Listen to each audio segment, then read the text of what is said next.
ഒറ്റപ്പാലത്തിന് സ്വന്തമായി ഒരു fire station യാഥാർത്ഥ്യമാക്കാൻ പുതിയ ഭരണസമിതിക്ക് കഴിയണമെന്ന് ജനങ്ങൾ.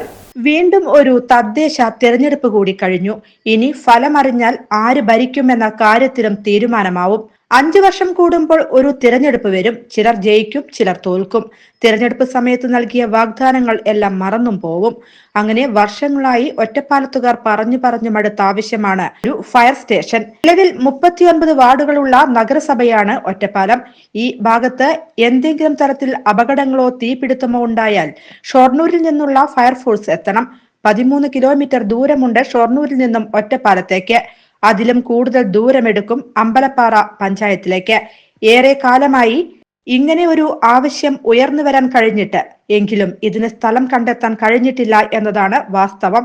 ഇനി വരുന്ന ഭരണസമിതിക്കെങ്കിലും ശരിയായ രീതിയിൽ സ്ഥലം കണ്ടെത്തി ഫയർ സ്റ്റേഷൻ എന്ന ഒറ്റപ്പാലത്തുകാരുടെ വളരെ കാലത്തെ ആവശ്യത്തിന് പരിഹാരം കണ്ടെത്താൻ സാധിച്ചാൽ മതി എന്നാണ് പൊതുജന അഭിപ്രായം.